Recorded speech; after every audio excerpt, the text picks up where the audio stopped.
There once was a man named Abram, who was a descendant of Noah.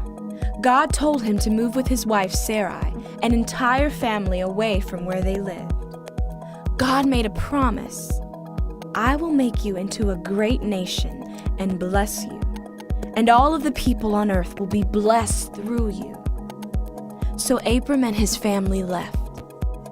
At one point, they stopped and God told him to look around. All the land that you see, I will give to you and your children. Then, one night, God took Abram outside. Look up and count the stars. This is the number of children you will have.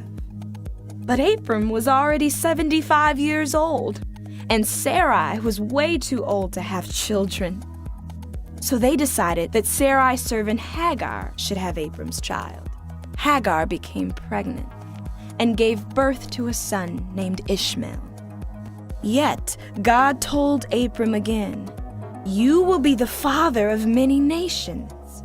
God changed their names to Abraham and Sarah and promised that it would be through Sarah that God's blessing would come.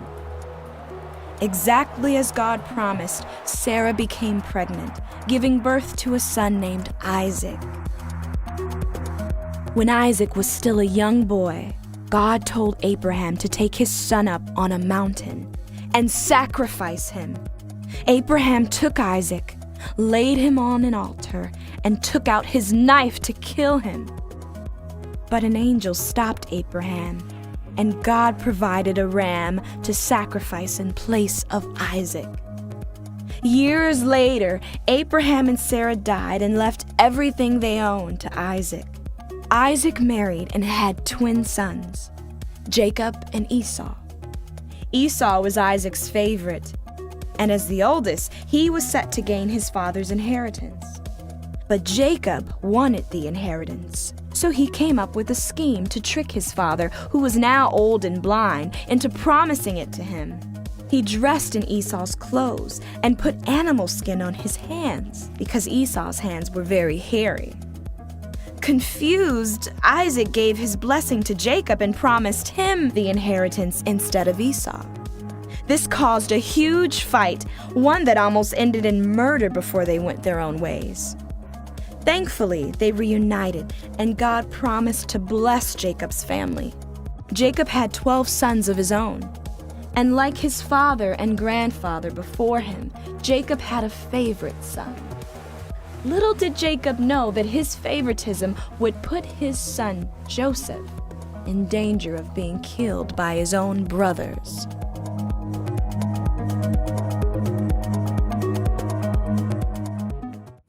I love those little recaps like with the art. That's really creative. I love that.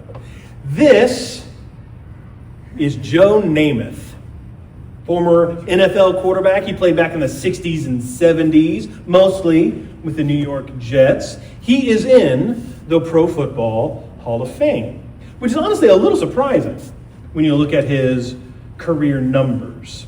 Yeah, he did have a few very good seasons. He won the league MVP award twice.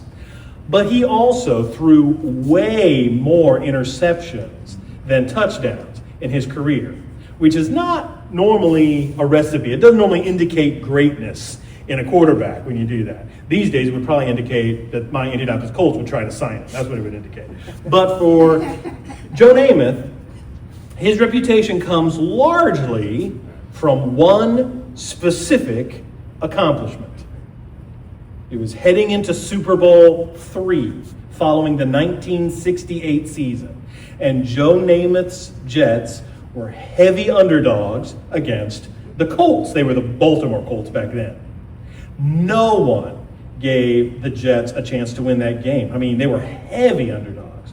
But then 3 days before the game, Joe Namath guaranteed to the media that the Jets would win.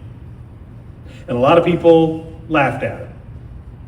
And then the Jets won the game, 16-7, although it wasn't even really that close. The Jets dominated on both offense and defense, and it ended up being a very famous moment, very pivotal moment in football history. And Joe Namath was the hero. It made his career. If they had lost, he would have looked like the buffoon, the laughing stock. But he made a bold prediction, and then he backed it up. And it made all the difference. People make bold predictions all the time, and not just in the world of sports. And most of them are pretty quickly forgotten because they don't come true, right? And if they do come true, it's usually because the prediction wasn't all that bold to begin with. Like I remember when Jen was pregnant with our daughter Lily, it was before we knew it was a girl, but somebody pulled Jen aside at Disney World to tell her that she was almost certain that the baby inside her would be a girl. And of course she was.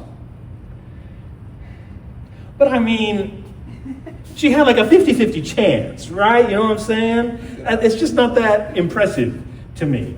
It's only impressive when the thing being predicted is very unlikely to happen, or maybe even seemingly impossible, like Joe Namath's Jets winning the Super Bowl. When somebody makes a bold prediction like that, frankly, I tend to be skeptical. Like I'm usually like, oh, I'll believe it when I see it, because most of the time they're wrong. And maybe you're like me in that way.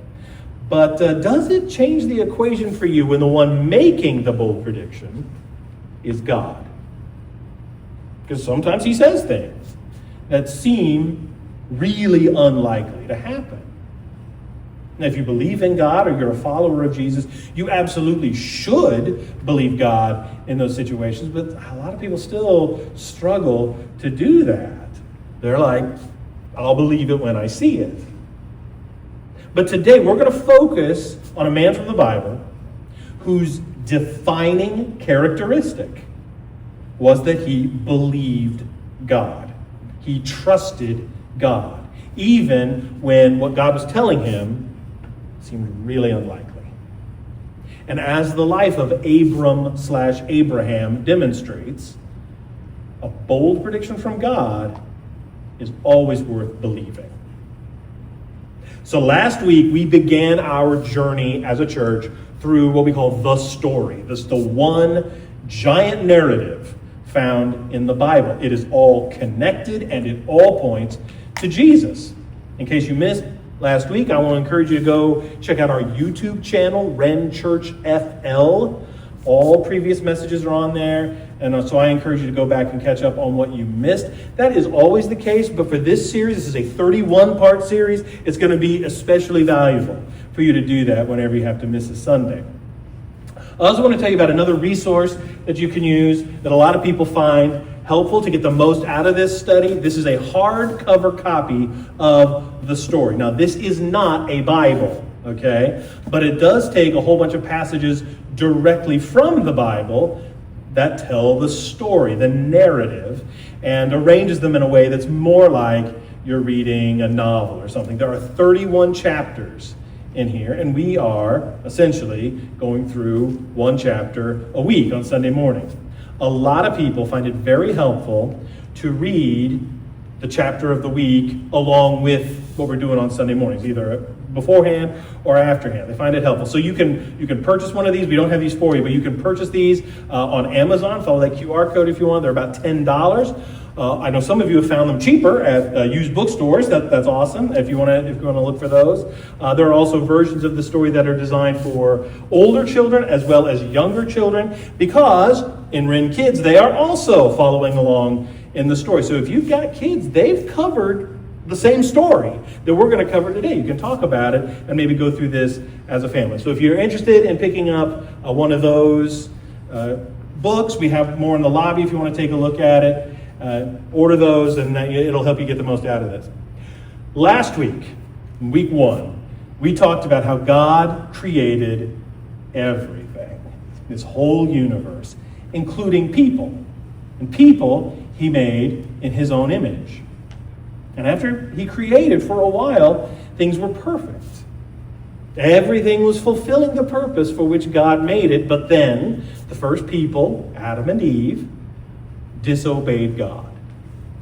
They decided to do their own thing instead, and sin entered the world. And that event, known as the fall, had very serious consequences.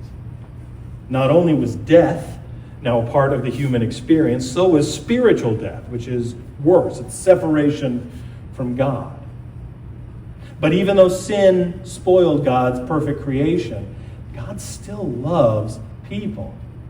And from the very beginning, God had a plan in place to redeem us, to bring us back to Him, so that we can resume that perfect eternal relationship with Him that He created us to have. And that is really what the whole story is about. It's the story of God's redemption of humanity. In today's part of the story, God's plan moves to a new phase, the selection of one specific family, which He will then build into a nation, and through whom He would reveal Himself to the world to get them ready for the main event, the coming of His Son. As we continue through this series, we are sometimes going to talk about the difference between the upper story and the lower story. Okay, the lower story is just regular everyday life.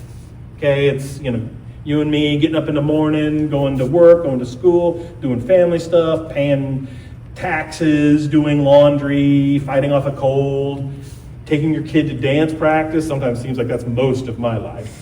But in the midst of all the lower stories that each one of us is living, there is also an upper story in which God is at work, enacting His plan and moving history toward an ultimate climax. Usually we're so focused on the lower story that sometimes we forget there's a bigger picture. There's an upper story in play. In today's part of the story that we're going to look at, we're going to see just a regular family, albeit one with lots of drama, okay? But in the midst of all that drama, that lower story, this family is also a big part of God's upper story, His master plan to redeem humanity. So we're going to be reading today from the book of Genesis, if you'd like to turn there with me. Genesis is the very first book in the Bible. We're going to pick it up in chapter 12. Where in my Bible, there's a little title that says The Call of Abram. And he's the guy we're going to focus on today. Now, at first glance, Abram may seem like kind of a surprising choice to be a major character in God's story, which he definitely is, because he's just not that interesting. At least not on the surface. Like, I tend to like characters who have like really interesting backstories or motivations, like Batman, right? His brooding backstory. Or Anakin Skywalker / Darth Vader. I had to mention him since today is Star Wars Day, May 4th, as in May the 4th be with you. Right? I love it. Those are fictional characters, of course, right? But even like compared to historical figures or other figures from the Bible, Abraham really isn't that interesting compared with people like Moses or David or Esther or Peter in terms of their backstory. So what do we know? What is the backstory about Abram? Well, we know he was born in a city called Ur in southern Mesopotamia, modern-day Iraq. There it is back right there, modern-day Iraq. And then, in the middle of his life, he and his family relocated north to a town called Haran, right up there. Okay? Abram is married to an apparently beautiful woman named Sarai, but they don't have any kids when the story begins, and that is an important detail. And we know that basically all of the events of his life that we know about happened when he was a senior citizen. Like, he was 75 years old when he enters the story. Now, he does seem to have been pretty well off by the standards of that culture, especially by the end of his life. But other than that, he's pretty ordinary. He's not a king. He's not a warrior. There were moments in his life when he really seemed to lack a backbone. He acted in fear. And he made a couple really bad choices in his life. And yet, when it came time for God to put this next phase of His plan into action to redeem humanity, He chose Abram. But really, that shouldn't surprise us too much, because as we go through the story, we're going to see how God often chooses to work through very ordinary people, very imperfect people, to do quite extraordinary things. So God speaks to Abram. He gives him a mission and a promise. Let's read about it. This is Genesis 12, starting with verse 1. The Lord had said to Abram, "Go from your country, your people, and your father's household, to the land I will show you. I will make you into a great nation, and I will bless you. I will make your name great, and you will be a blessing. I will bless those who bless you, and whoever curses you, I will curse. And all peoples on earth will be blessed through you." So Abram went, as the Lord had told him. And Lot went with him. Abram was 75 years old when he set out from Haran. He took his wife Sarai, his nephew Lot, all the possessions they had accumulated, and the people they had acquired in Haran. And they set out for the land of Canaan, and they arrived there. God tells Abram to go and settle in a specific region hundreds of miles away from where he grew up, in the land of Canaan, what is now the nation of Israel.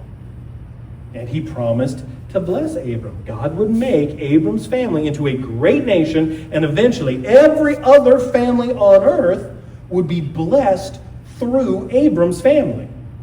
And what did Abram do? He obeyed. He said, "Okay, let's go." Now that's admirable enough on its own, because it is no small thing to move your whole family hundreds of miles away to a different environment, a different culture, just because you believe God told you to. Believe me, I've done it. But it's all the more impressive because at this point, Abram and Sarai didn't have any kids. And they were already well past normal childbearing years. So to say that this family was going to eventually grow into a great nation had to have seemed really unlikely. I talk about a bold prediction. But Abram believed God. So he went. Think about that for a minute. Like, if God called you to do something like that, would you do it? If he called you to go to another country or another state and serve him there, or if he called you to maybe volunteer your time to work with a specific population of people, like the homeless or the disabled or victims of human trafficking, orphans, foster families. Maybe if he called you to serve in kids ministry or to join the team that helps set up pipe and drape and chairs here every Sunday morning. Maybe he called you to even just tell your friend or your coworker about Jesus. What if God called you to be more generous with your giving? Like, if God called you to do something like that, would you do it? Like, be honest with yourself. If not, why not? Like, what's stopping you? Do you trust him or not? Because I think it's at least possible that God is calling you to do one of those things, or maybe something else that I didn't mention. When God told him to go, Abram went. So what's stopping you? Well, Abram obeyed God, resettled in Canaan, right down here near a town called Shechem. And years went by, a lot of stuff happened. You can read about that in Genesis. But by Genesis chapter 15, Abram and Sarai still didn't have any kids. And Abram is starting to wonder. This is Genesis 15. After this, the word of the Lord came to Abram in a vision. "Do not be afraid, Abram. I am your shield, your very great reward." But Abram said, "Sovereign Lord, what can you give me, since I remain childless, and the one who will inherit my estate is Eliezer of Damascus?" And Abram said, "You have given me no children, so a servant in my household will be my heir." Then the word of the Lord came to him, "This man will not be your heir, but a son who is your own flesh and blood will be your heir." And he took him outside and said, "Look up at the sky and count the stars, if indeed you can count them. Then he said to him, so shall your offspring be. I think about it. I bet there wasn't as much light pollution back then, right? There were thousands of stars visible in the sky. It would have been awe-inspiring. And God tells Abram that his descendants would one day outnumber them. And then comes one of the most important verses in Abram's story. Abram believed the Lord, and he credited it to him as righteousness. So maybe Abram is a pretty interesting character after all. Abram had great faith. He trusted that what God said to him would come true. He didn't know how, even though it seemed really unlikely by human standards. Abram still believed God, and God credited that to him as righteous. Abram was not perfect. He was a regular guy with flaws, but he had faith in God, and God counted him as righteous, as good, because of it. Much later, I'm talking like 2,000 years later, in the New Testament book of Romans, the Apostle Paul writes about how this sets a precedent for the concept of grace.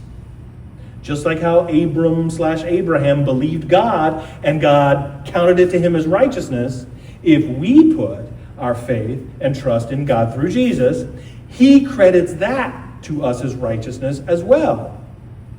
We are saved, not by how good we are as people, or how many good deeds or religious rituals we perform, but through our faith in Jesus. It's a whole big section in Romans chapter 4. Here's just part of it, what Paul writes. And because of Abraham's faith, God counted him as righteous. And when God counted him as righteous, it wasn't just for Abraham's benefit. It was recorded for our benefit too, assuring us that God will also count us as righteous if we believe in him, the one who raised Jesus our Lord from the dead. Abraham is the forefather of everybody who is saved by faith. You and me. Some of you might remember the old kids song with Moshe. I don't think a lot of people really understand what it means, though. Father Abraham had many sons. Many sons had Father Abraham. I'm one of them, and so are you. So let's just praise the Lord. Right arm, left arm, right. You know, anybody familiar? Anybody? Yeah, okay, some of you, yeah. That's what it's about, right? Abraham is our forefather if we are saved by grace in Jesus. So that's one thing I want us to remember today from this part of the story. Abraham trusted God, and we can too. Not to say it was always easy for Abram.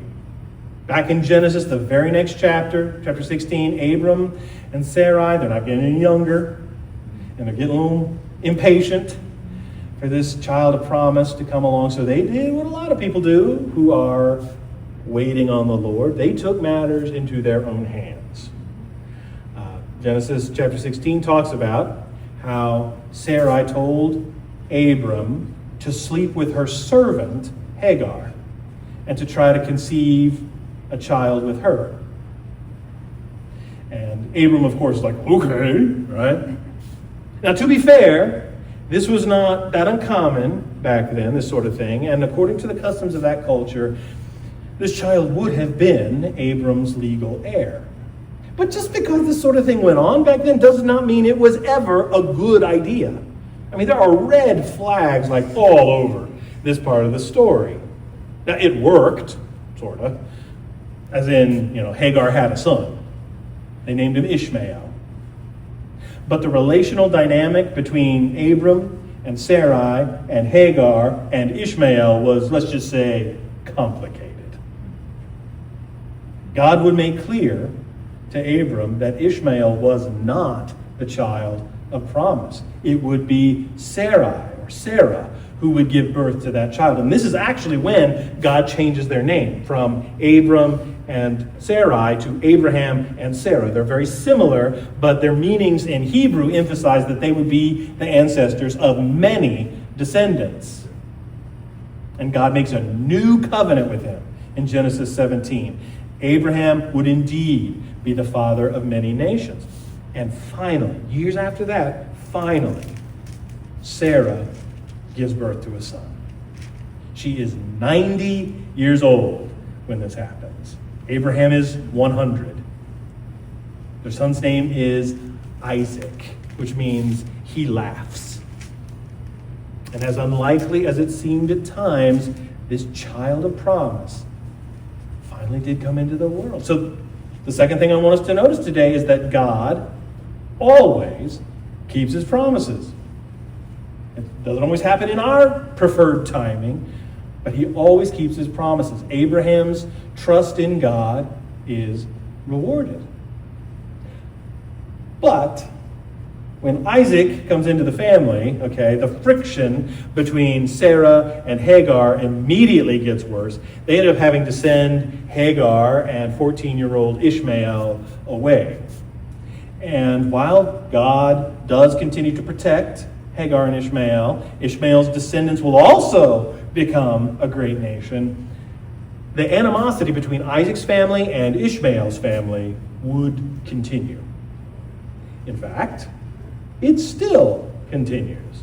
Ishmael is the traditional ancestor of the Arabs, whereas Isaac is the ancestor of the Jews.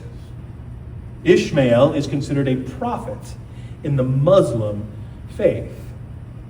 And all you got to do is look at the Holy Land today to see that Jews and Muslims still really do not get along. So maybe Abraham and Sarah shouldn't have tried to take things into their own hands. But as for Abraham and Isaac, we're going to move forward in the story a bit to Genesis chapter 22. This is a very famous story. In fact, it's probably one of the most important stories in the whole book of Genesis, if not the whole Old Testament. And it's one that a lot of people have a hard time understanding, especially when we look at it only from that lower story point of view. Like, I knew a lady once who had such a problem with this story. She loved Jesus, but she essentially rejected the entire Old Testament. She said that God could not really be God because of this story.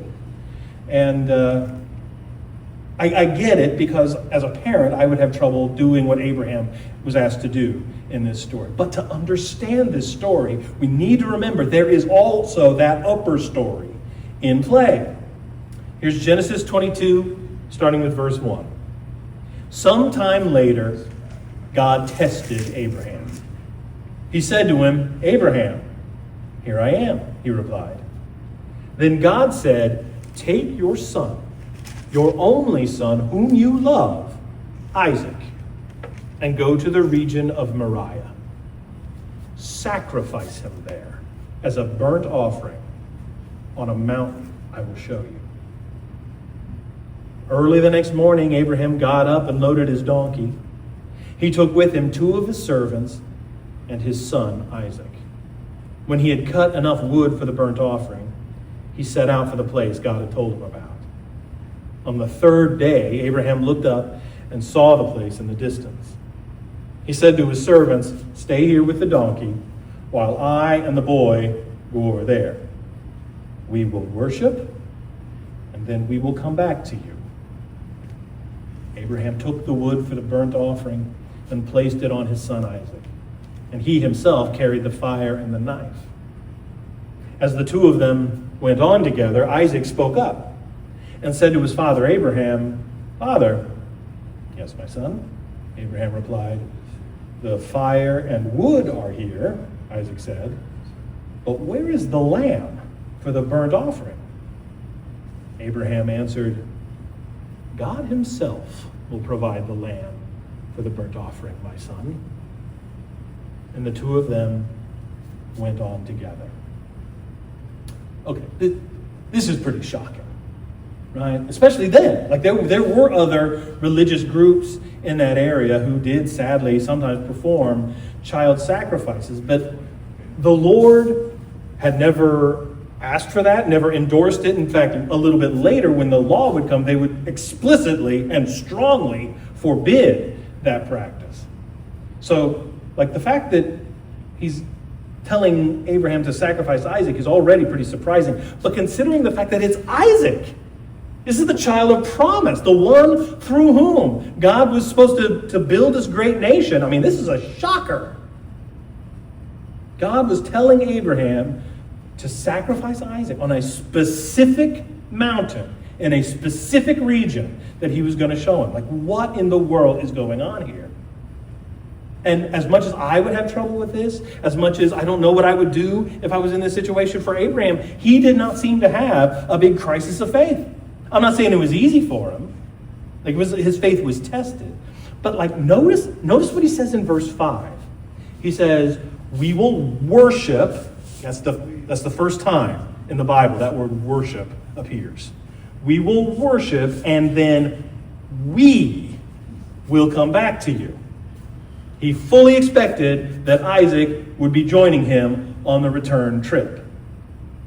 To Abraham, Isaac was the child of promise, and he believed God. So even though God was telling him to do this now, he believed that somehow God's promise still had to come true. And what was going on in his mind? Well, the book of Hebrews in the New Testament said, Abraham reasoned that if Isaac died, God was able to bring him back to life again. And in a sense, Abraham did receive his son back from the dead. When Isaac asked about where the lamb for the sacrifice was, something's missing here, Dad. Abraham told him that God himself would provide the lamb. And so he did. They got to the place. Abraham set up the altar. He put Isaac on top of it, which, by the way, Isaac had to have some faith too. We don't know for sure how old he was. At least preteen, maybe a teenager, maybe older than that. But he was old enough to know what was happening. And therefore, old enough to run away or overpower his extremely elderly dad. But before Abraham could actually kill his son, the knife is raised, an angel stops him. Don't do it. And then here's what Genesis says, 22:13. Abraham looked up, and there in a thicket he saw a ram caught by its horns. He went over and took the ram and sacrificed it as a burnt offering instead of his son. So Abraham called that place, the Lord will provide. And to this day it is said, on the mountain of the Lord it will be provided. On the mountain of the Lord, it will be provided. Many great stories feature foreshadowing, right? Like something happens or something is said early in the story that hints at something else that's going to happen later that's usually a much bigger deal. Like a character lightheartedly says to someone else, I just know you're going to be the death of me. And then later they are the death of them, right? In the upper story, Genesis 22 is major foreshadowing. Do you wonder why Abraham and Isaac had to go to such a very specific place to do this? God sent them on a journey of at least 3 days to this very specific place. Well, that same mountain where this would happen, the region of Moriah, would eventually be where the city of Jerusalem was built. And on that exact spot, in theory, where Abraham was about to sacrifice Isaac is where the Jewish temple was built. And it's there that the Jewish people would sacrifice on altars animals over and over again on behalf of the Jewish people as an offering for their sin, as a substitute for the sin that they had committed. And then centuries after that, it was on this same ridge of mountains, kind of the opposite side. There was another kind of ridge, kind of a hill called Calvary or Golgotha.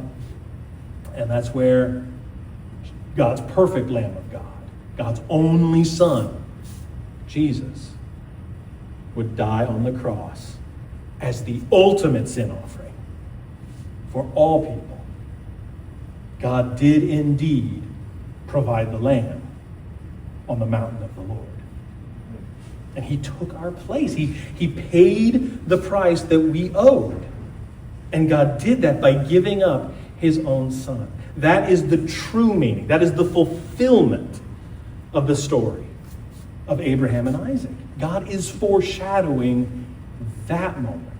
And the establishment of Abraham and Isaac into a nation, it's built on the foundation of Abraham's great faith in God that he demonstrated here best of all, was the next step in the plan that would ultimately lead to Jesus. Well, Isaac would grow up, eventually marry a woman named Rebekah. They'd have twin boys, Jacob and Esau. I don't really have much time to talk about them today, but Jacob, let's just say he was quite a character. He conned his brother out of his birthright over a bowl of stew, that had better have been some really good stew, because a birthright was a big deal, right? But it seemed like his whole life Jacob was either conning other people or being conned himself. And in Genesis 32, after a night spent literally wrestling with God in the form of an angel, Jacob was given another name that means wrestles with God. Yisrael, Israel. Jacob would have 12 sons, and it would be considered the beginning of the nation of Israel. And as we continue to go forward in the story, we will see how this nation would continually live up to their name and wrestle with God. But God would use them to pave the way for Jesus and ultimately bring about the redemption of the human race. It would be the fulfillment of God's promise to Abraham all those years ago that all peoples on earth would be blessed through him. For us, though, I think the story of Abraham and his family shows us that, like Abraham, we too can trust God. He always keeps his promises. Like his promise to be with us, to hear us, to see us, to save those who put their faith and trust in him through Jesus.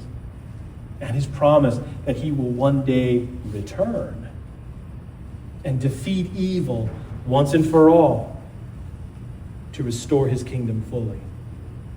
Does that seem unlikely? A bold prediction from God always comes true. And like Abraham, we should obey God when he calls us to do something, even if we're not totally sure how it'll all work out. Like we don't have to know that. We just have to trust him. Our job is obedience. His job is the outcome. There's an old hymn we used to sing in church. I grew up singing. Some of you remember it, I'm sure. I think it kind of sums up the attitude Abraham had with his whole life. And I think it can be our attitude as well. Trust and obey. Trust and obey, for there's no other way to be happy in Jesus but to trust and obey.